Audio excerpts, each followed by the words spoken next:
Whoa. What is that? Scared the shit out of me. Some screaming? What is that? Is it a person? What the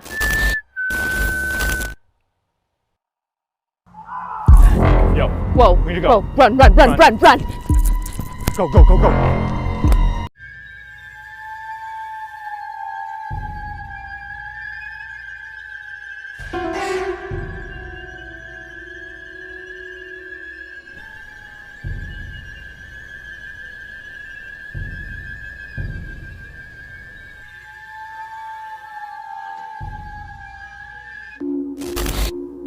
Hello mga kamulti, ngayon ay panibagong kababalaga na naman at makapigil na yung pangyayari ang muli mong matatagsayan. Welcome back ka pa lang sa channel natin, huwag mo na kalimutang mag-subscribe at i-click na notification para lagi kang updated. Well, like mo na rin ang video nito. Kaya kung ready ka na, tara!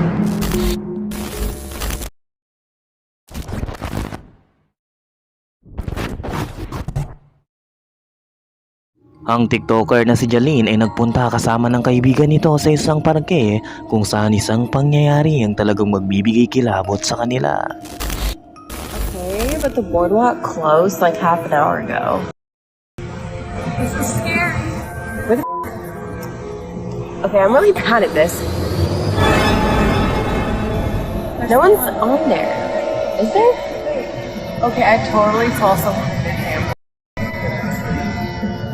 Isang figura ang nakuna nilang nakaupo sa isang rides ng parke kahit na ang boardwalk ay sarado na sa mga oras na yon. Kung ano sino man ito ay bigla na lang itong nawala na parang bula. Ayon pa kay Jaylene at kaibigan nito ay kitang kita nila ang nakasakay sa rides at walang ideya sa kung ano pa ang sumunod na mga nangyari.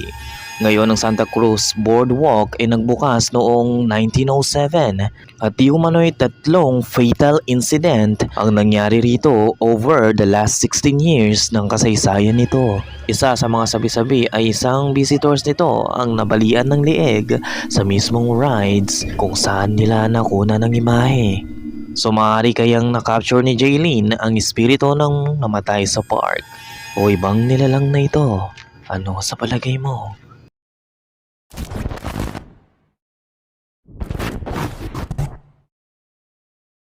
Ang makapanindig balahibong footage namang ito ay nakuna naman ng isang CCTV camera kung saan isang lalaki ang palis ng kwarto nito ng madaling araw. Panurin mo ang maiyang nakuna ng camera.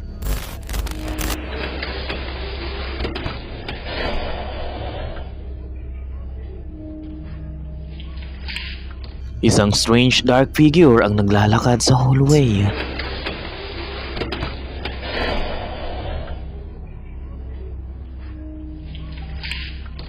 Tila ba naramdaman ito ng lalaki ngunit nang lumingon siya ay wala na ito.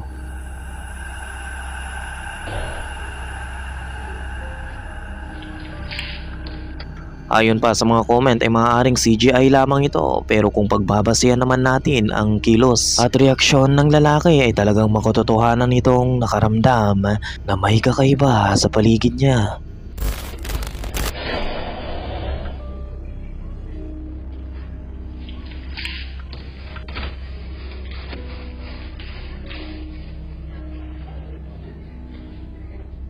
Pagpagayon pa man ay kayo, ano sa tingin nyo? CGI ba ito o totoong paranormal entity?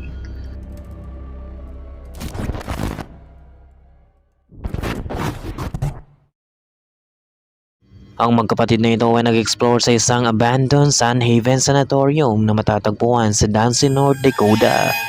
Ang sanatorium ay naitayo noong 1912 bilang isang pagamutan para sa mga pasyenteng may tuberculosis. Ngunit marami sa mga pasyente nito ang hindi na nakasurvive at namatay na sa loob mismo ng Sun Haven Sanatorium. Noong 1960 naman ang hospital ay naging treatment center para sa mga taong wala na sa katinuan o may sakit sa pag-iisip. Magpagayon pa man ay naisara rin ito noong 1987 matapos masangkot sa hindi magandang pagtrato ng mga pasyente nito. Ngayon ang Sun Haven Sanatorium may kilala sa pagiging haunted nito. Sa kasalukuyan ay ang mga taong interesado sa paranormal activity ay nagpupunta rito upang mag-explore at makaranas ng paranormal activity sa loob ng sanatorium. Kaya naman si Ricky at kapatid nitong babae ay mamarahang nag-explore sa matandang gusali kung saan makakaranas sila ng mga panindig palahibong pangyayari. Good Lord. Well, come on, let me have that. Couldn't tell you.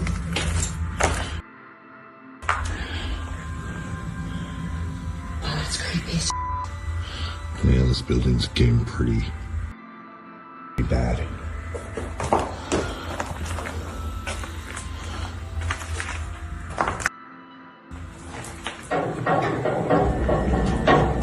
Was that you?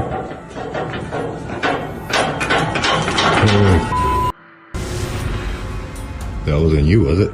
No.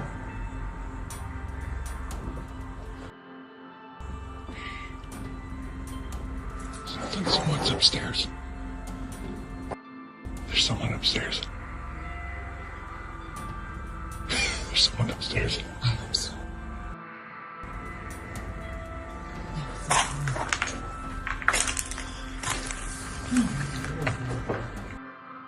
Hello?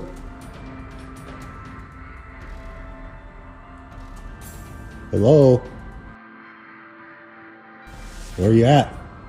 Ngayon ang pangyayaring ito ay maaaring coincidence lamang. Maaaring tubig lamang ito na siyang sanhi ng paggalaw ng pipe sa itaas. Pero kung titignan mong maigi ay hindi ito isang water pipe dahil isa itong bakal na naputol sa gitna. Pero paano ito gumalaw ng napakalakas na tila ba pinagagalaw ng unseen force? Was that you? Oh, Dahil sa pangyayaring ito ay labis na natakot si Ricky at kapatid nito sa pagkabahalang hindi lang sila ang maaaring nasa gusali. Magpagayon pa man ay kung may tao man sa itaas nila ay malabong siyang magpagalaw ng bakal sa itaas. Hindi na rin sila makaakyat dahil walang hagdanan papunta sa itaas. Kaya naman nanatiling misteryo ang nakunan nila. was that you? Oh,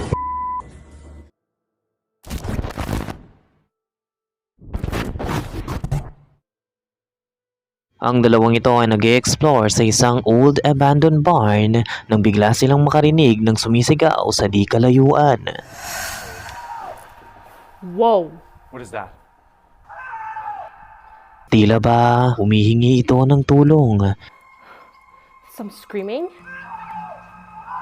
is that? Is it a person? Labis na nagtaka ang dalawa sa kung sino ang sumisigaw na malapit sa kakawian. What the It's a naked man. Hello? Are you okay? Mula sa masukal na kakawian na isang nakaubad na lalaki ang humihingi ng tulong sa kanila. He's just standing there. Hello?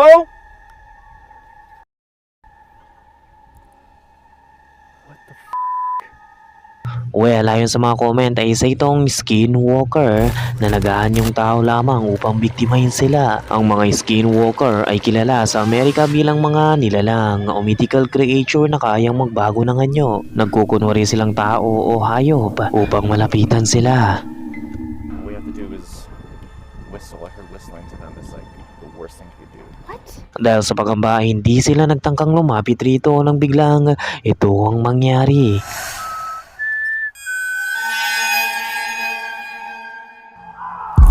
Yo, Whoa. We need to go. Whoa. Run, run, run, run, run. go, go, go, go. Tumakbo ito patungo sa kanila. Sa kasamang palad ay dito na naputol ang clip. So ano sa tingin mo ang sumunod pang mga nangyari, Kamulti? Skinwalker kaya ito? Oh, run, O run, run, aswang? run, run. Go, go, go, go.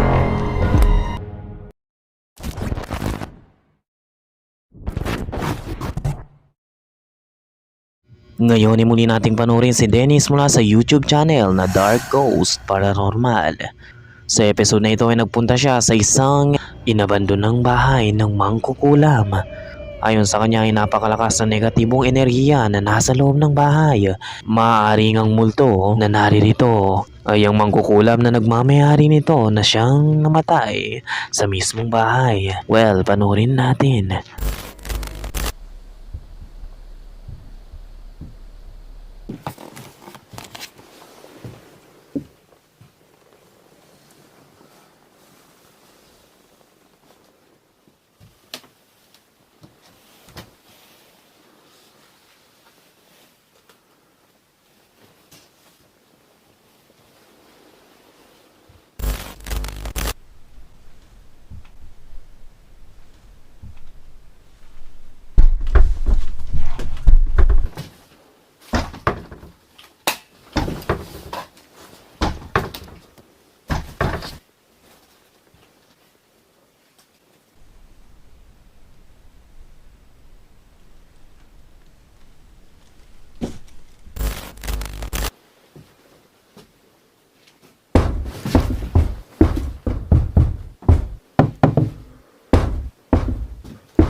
Nakakarinig na si Dennis ng mga kalabog sa bawat dingding ng kwarto, pero wala naman siyang nakikitang kakaiba.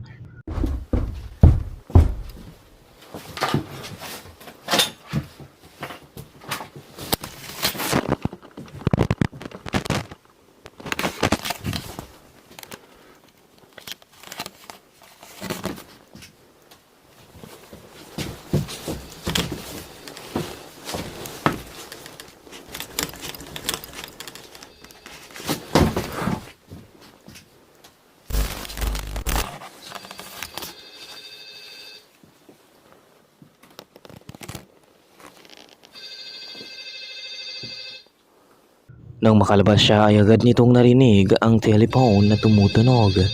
Nagre-ring ito na tila ba may tumatawag.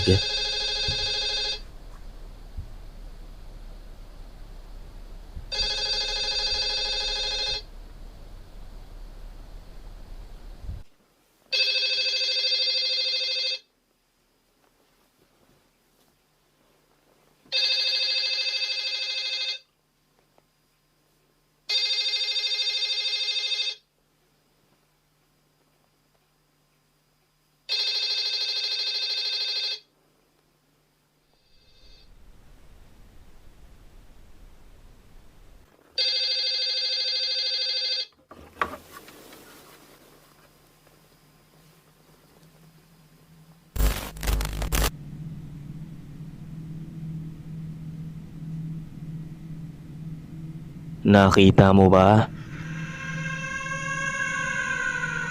Sa silid kung saan lumabas si Dennis sa isang puting imahe ang nasa kama na agad ring nawala.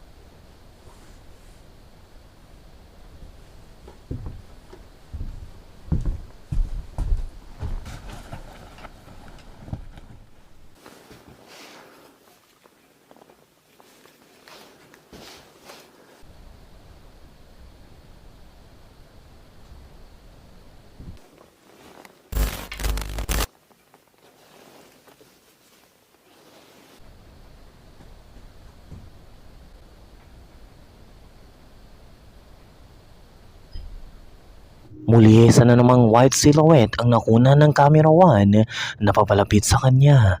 Ngunit hindi ito nakita ni Dennis nang biglang ito ang sumunod na mga nangyari.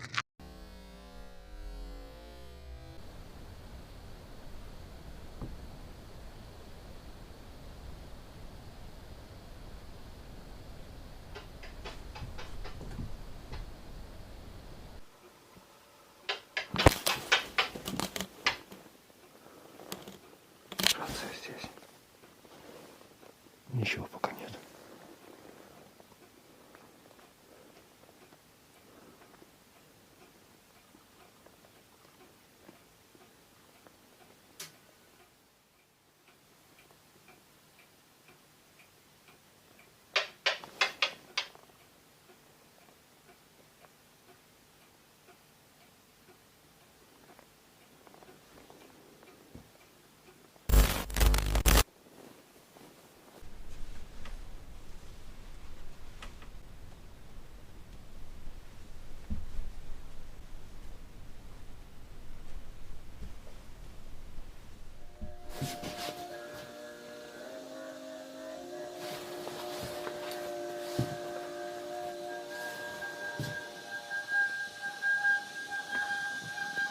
Biglang gumana ang radyo at unti-unti itong nilapitan ni Dennis.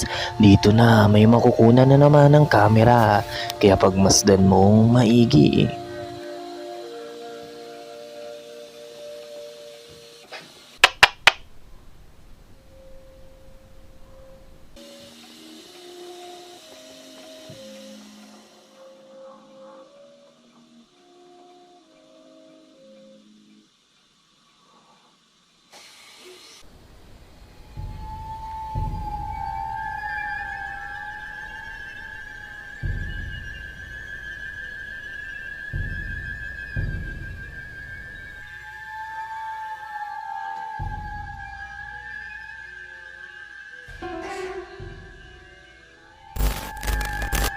Sa pagkakataong ito ay hindi na puting imahe kung hindi isang dark image ang patungo kay Dennis.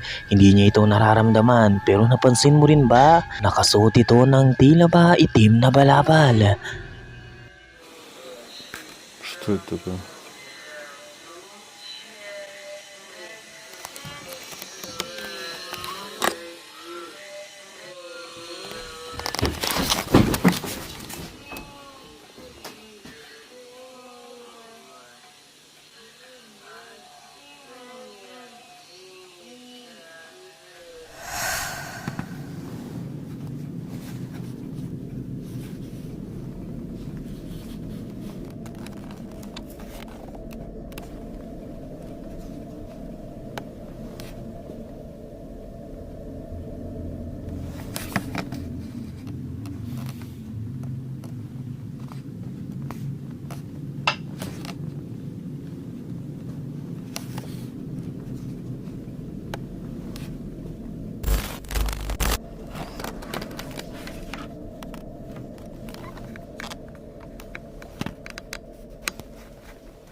Nagpasya na si Dennis na itigil ang investigation at unti-unti na nitong inayos ang mga gamit upang makalis sa bahay.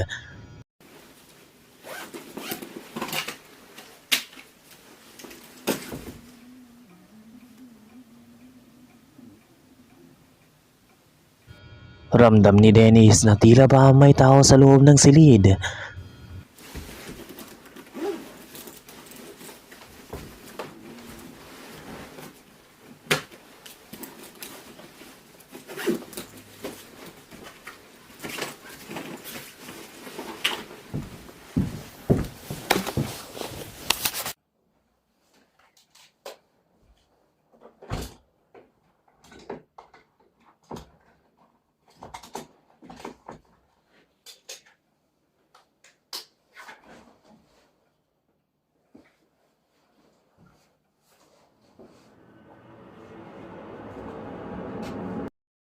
Napansin mo ba?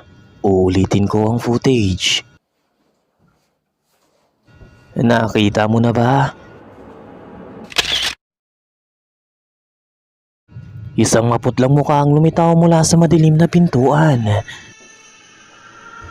Sa loob ng silid na ito, laging nagpapakita ang black image na nakukunan ng kamera.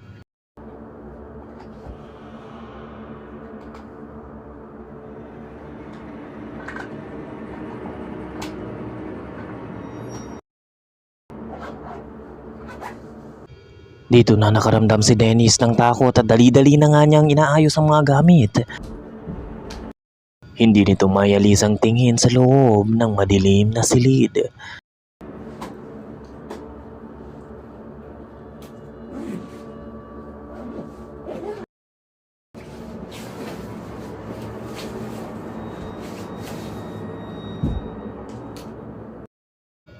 Nang makuha nito ang flashlight na dala, agad niya itong inilawan sa loob, ngunit wala pa rin siyang nakikitang ano o sino man.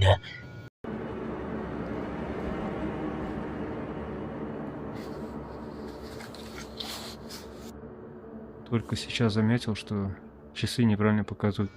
Sa uling pagkakataon na inilawan niya ang bawat paligid ng bahay sa pagbabakasakaling may makita siyang eksplanasyon sa kung ano ang mga naririnig itong tunog.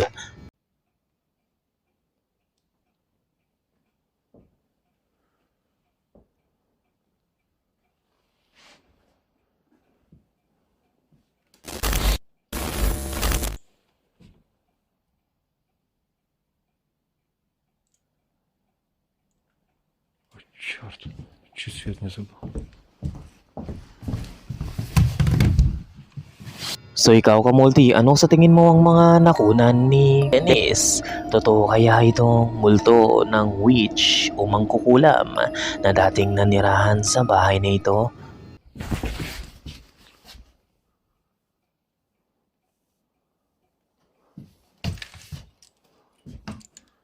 Well, hintayin na lang natin ang muling pagbabalik ni Dennis sa lugar.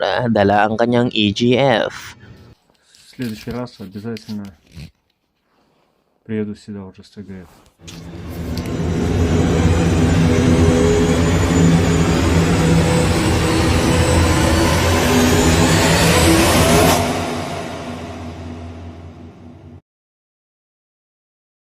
By the way, thank you so much. Mag-like sana kayo at huwag kalimutang mag-subscribe at i-hit ang notification below. Masyadong complicated ang schedule ng mga upload natin mga kamulti. In that way, mabilis ko kayong manonotify sa mga latest uploads natin. God bless and see you again.